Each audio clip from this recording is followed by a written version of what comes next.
मंडळी, शिवनाथला दिलेल्या वचनामुळे राघव आणि माधव आपलं प्रेम आपल्या पोटात ठेवत आहे. आणि ते तर आपलं जे काही प्रेम आहे, ज्या कोणत्या मुलींवर प्रेम आहे, ते तर विसरायचा सुद्धा निर्णय घेत आहे. पण काय करणार, प्रेम आहेच अशी गोष्ट जी लवकर विसरली जाऊ शकत नाही. मग आता त्यांना हेच कळत नाहीये की आपल्या बाबांना या सगळ्या गोष्टी कशा काय सांगायच्या. कारण बाबांचा जो आपल्या टुवर्ड्सचा, आपल्यासाठीचा जो अट्टहास आहे किंवा त्यांची जी प्रतिष्ठा आहे ती त्यांना जास्त महत्वाची वाटते. त्याबद्दल त्यांना आदर वाटतोय. त्यामुळे ही मुलं यांची मनं मारतायत. पण याच उलट राघव वेगळा आहे. आता राघवच्या आयुष्यात तरी सध्या कोणी नाहीये, कारण त्याची केमिस्ट्री अन्विता सोबत असणार आहे. पण तो आपल्या दोघं मोठ्या भावंडांना पूर्णपणे प्रोत्साहन देतोय की तुम्ही बाबांना सांगा, असं एकांतात कुढू नका. अरे, आयुष्यभर तुम्हाला वाईट वाटेल, आयुष्यभर तुम्ही रिग्रेट करत राहाल, पस्तावत राहाल की बाबांना मी त्यावेळेस सांगितलं असतं तर आज माझं प्रेम माझ्यासोबत राहिलं असतं. राघव सगळ्यांना, या दोघांनाही मोटिवेट करत असतो. पण काही केल्या ते शक्य होत नसतं. मंडळी, आता माधवच बघा. मधुराने त्याला प्रपोज केलं आणि त्याने ते रिजेक्ट करून टाकलं. का तर बाबांना दिलेल्या वचनामुळे. पण आता एक दिवस काय होतं मंडळी, मधुरा त्याला आपल्या शब्दात घेते आणि मधुरा त्याच्यावरचं म्हणजे त्या दोघांच्या प्रेमाबद्दल त्याला सांगते आणि थोडी तरी हिंमत करायला लावते. कारण मधुरा जेव्हा आता माधवला सांगते की माझ्या घरी सुद्धा माझे बाबा मला लग्नासाठी स्थळ बघताय, तेव्हा माधवलाही चलबिचल होतं आणि त्यालाही अस्थिर वाटू लागतं की मी इतक्या इझिली कसं काय माझ्या प्रेमाचं समर्पण करून देऊ. नाही, मला काहीतरी करावंच लागेल. तर मंडळी, आता माधववर प्रेशर असतं की कसं बसं करून लवकरात लवकर आपल्या घरी आपल्या बाबांना सांगावं की माझं एका मुलीवर प्रेम आहे आणि तुम्ही लवकरच मधुराच्या घरी आपल्याकडून स्थळ घेऊन जा, नाही तर मधुराचे बाबा दुसरीकडेच लग्न लावून देतील. तर मंडळी, आता या सगळ्या गोष्टींमध्ये माधव एका वेगळ्याच चक्रव्यूहात अडकणार आहे आणि माधवला इतका मार पडणार आहे ना राघवच्या आगाऊपणामुळे की तुम्ही कल्पना केली नसेल. मग आता ते नक्की काय असेल ते आजच्या ट्विस्ट एपिसोडमध्ये, तो ट्विस्ट तुम्हाला बघायला मिळणार आहे. सो आता वळूया आपल्या आजच्या व्हिडिओकडे. तर मंडळी, त्या सगळ्या गोष्टींना सुरुवात करण्यापूर्वी चॅनलला सबस्क्राईब करा आणि खालील दिलेल्या हाईप बटनवर क्लिक करायला विसरू नका. तुम्हाला काय पैसे थोडी लागणार आहे त्यासाठी. वळूया आपल्या आजच्या भागाकडे. तर मंडळी, होतं काय, आता राघवला माधव त्याच्या मनातली गोष्ट बोलून दाखवतो. म्हणजे माधव सध्या ना खूप जास्त स्ट्रेसमध्ये असतो आणि माधवच्या स्ट्रेसचं कारण जेव्हा राघव त्याला विचारतो तेव्हा माधव त्याला शेअर करतो की मला एक मुलगी खूप आवडते आणि तिचंही माझ्यावर खूप प्रेम आहे, पण नाईलाजाने तिचे बाबा आता तिचं लग्न करून द्यायला निघालेले आहेत. मग आता राघव म्हणतो की तुला प्रॉब्लेम काय, मग तू का मग तिला अडवलं लग्न करण्यापासून. तेव्हा माधव सांगतो की अरे, आपण बाबांना वचन दिलंय, मी ते वचन कसं काय तोडू. एकीकडे वचन आहे आणि एकीकडे माझं प्रेम आहे, मला काहीच कळत नाहीये. तेव्हा राघव माधवला समजवतो की दादा, आयुष्यभर पश्चाताप करण्यापेक्षा आत्ताच हिंमत कर ना, जे होईल ते होईल. बाबांना आत्ताच सांगून बघ, काय फरक पडतोय बरं. तितक्यात आता राघवशी बोलता बोलता माधवला फोन येतो आणि माधवला अशी काय एकदम शॉकिंग न्यूज आता मधुराकडून कळते ना, ज्याने माधव अगदी खालीच बसून घेतो आणि त्याच्या डोळ्यात पाणी येतं. आता राघव विचारतो की दादा, काय झालं रे, काय म्हणाली वहिनी. तेव्हा आता त्याला माधव सांगतो की अरे, तिच्या बाबांनी तिचं लग्न ठरवलंय का मुलासोबत, तिला बघायला मुलगा येऊन गेलाय, मधुराचं लग्न ठरलं. आता हे म्हणून माधवला खूप रडायला येत असतं, वाईट वाटत असतं. तेव्हा राघव म्हणतो दादा, हिंमत कर, नाही तर आयुष्यभर पस्तावशील. मला काय वाटतं, आपण ना त्यांना जाऊन भेटून येऊ आणि लग्नाचा डायरेक्ट प्रस्तावच टाकून देऊ. त्यांना सांगू की आपण शिवनाथांचे मुलं आहोत, समाजात आपल्या बाबांची एवढी प्रतिष्ठा आहे ना की ते सहजपणे ते लग्न कॅन्सल करून आपल्यासोबत लग्नाचा संबंध जुळवतील. तेव्हा माधव म्हणतो तुला वाटतं तितकं सोपं आहे का रे राघव, हे खूप कठीण गोष्ट आहे ही, मला नाही वाटत हे सगळं ठीक आहे असं.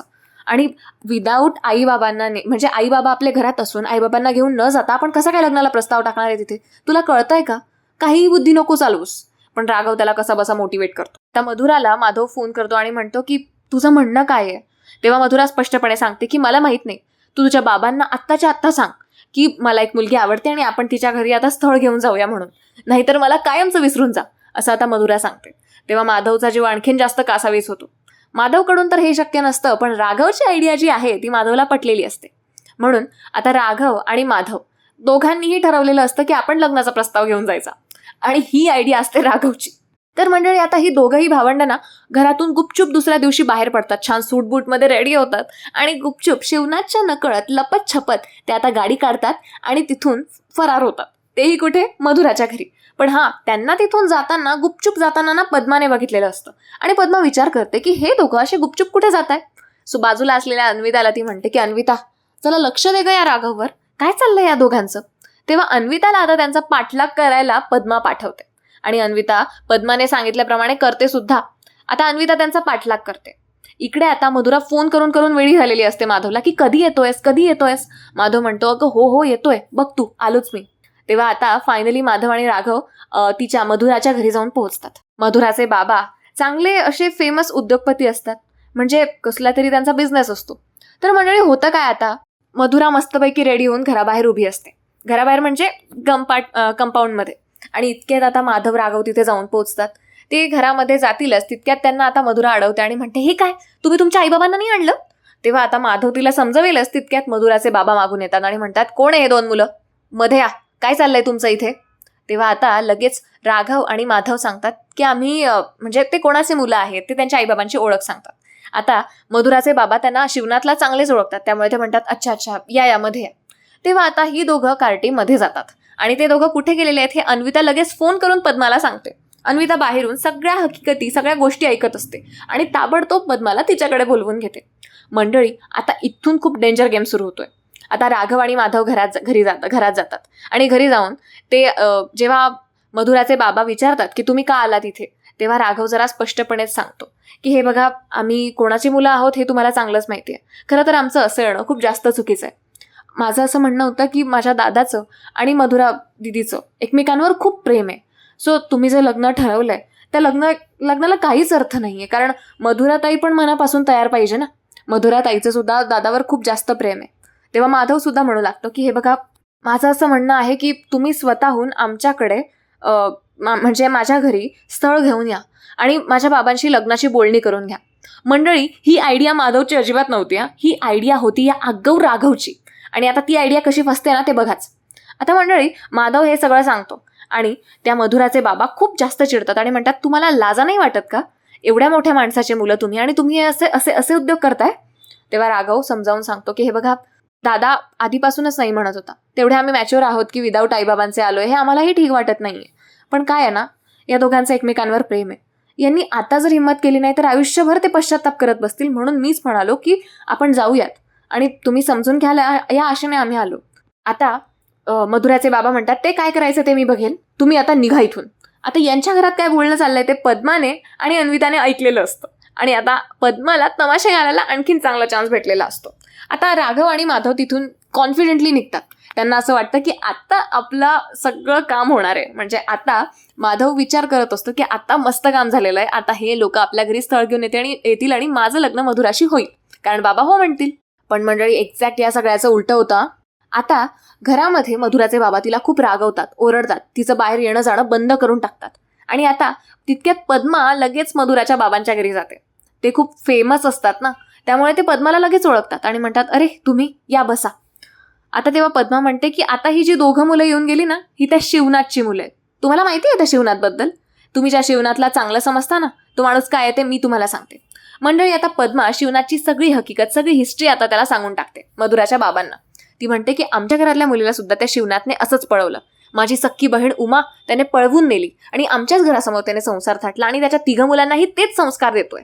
आणि ह्या अशा गोष्टीत मुलींची इज्जत किती, मुलींची आबरू किती नाजूक असते तुम्हाला माहिती आहे. त्यामुळे तुमच्या मुलीला सुद्धा जरा सांभाळून ठेवा आणि अशा माणसाच्या मुलांच्या गळ्यामध्ये अजिबात होऊन देऊ नका.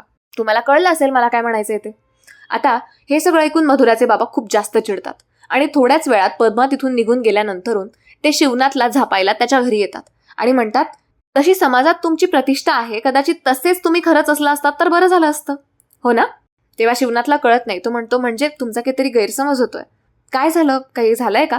तेव्हा आता लगेच मधुराचे बाबा चिडून म्हणतात की तुमची 2 मुलं माझ्या मुलीचा हात मागायला आमच्या घरी आलेली होती, जराही संस्कार नाही दिलेत का तुम्ही, ही कुठली पद्धत आहे.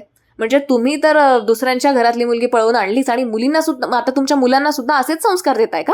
तेव्हा शिवनाथ म्हणतो नाही नाही, माझी मुलं असं करूच शकत नाही, तुमचा काहीतरी गैरसमज होतोय. अहो त्यांच्या घरात त्यांना बहीण सुद्धा आहे, ते असं का करतील. पण मंडळी आता इथे शिवनाथला प्रचंडपणे मधुराचे बाबा शेण घालतात आणि जेव्हा पद्मा हे ऐकते तेव्हा पद्मा सुद्धा आगीत आता तेल ओतायचं काम करते.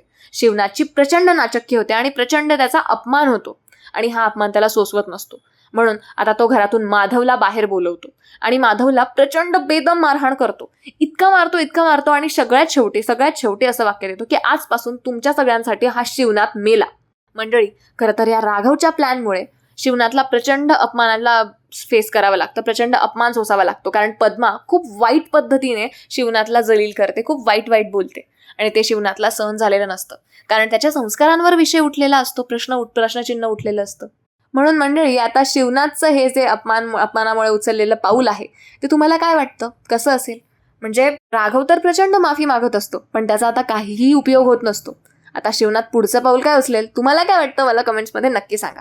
आणि आता माधवचा आणि मधुराचा कायमचा दुरावा होईल की पुन्हा एकदा ते एकत्र येतील? राघव काही पुन्हा आयडिया करेल का? तुम्हाला काय वाटतं नक्की मला कमेंट्समध्ये सांगा. आजचा व्हिडिओ कसा वाटला तेही सांगा. प्लस आपल्या चॅनलला सबस्क्राईब करा, बेल आयकॉनवर क्लिक करायला विसरू नका, म्हणजे आपले ट्विस्ट सगळ्यात पहिले तुमच्यापर्यंत येतील. आणि हो, व्हिडिओच्या खालील हाईप बटन दाबायला सुद्धा विसरू नका. भेटूया लवकरच. धन्यवाद.